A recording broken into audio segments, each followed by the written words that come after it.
بالکل فیصلہ municipal corporation hall میں وومن جرنلسٹ ایسوسی ایشن کی حلف برداری تقریب کا انعقاد کیا گیا، جس میں کمشنر فیصل آباد سلوت سعید صاحبہ، سی پی او فیصل آباد کامران عادل، چیف آفیسر میونسپل کارپوریشن محمد زبیر بٹو، ڈپٹی ڈائریکٹر کالجز ڈاکٹر حبیب الرحمان سمیت دیگر افسران اور میڈیا نمائندگان نے شرکت کی۔ کمشنر نے وومن ایسوسی ایشن سے حلف لیا، شرکاء تقریب میں شیلڈ تقسیم کیے، وومن جرنلسٹ ایسوسی ایشن کے ارکان کو مبارکباد پیش کی۔ انہوں نے کہا شعبہ صحافت میں خواتین بھی مردوں کے شانہ بشانہ خدمات سر انجام دے رہی ہیں۔ فیصل آباد میں پہلی وومن جرنلسٹ ایسوسی ایشن کا قیام احسن اقدام ہے۔ انہوں نے کہا کہ ایسوسی ایشن سے وابستہ خواتین صحافی حکومتی اقدامات اجاگر کرنے کے ساتھ عوامی مسائل کی بہتر انداز میں نشاندہی کر رہی ہیں۔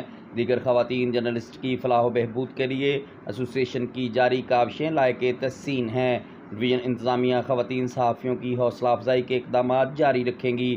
حلف برداری کی شاندار تقریب کے انعقاد پر منتظمین کی کاوشوں کو سراہا گیا، جس پر صدر وومن جرنلسٹ ایسوسی ایشن اور سیکرٹری نے حلف برداری تقریب میں خصوصی شرکت پر کمشنر فیصل آباد کا شکریہ ادا کیا۔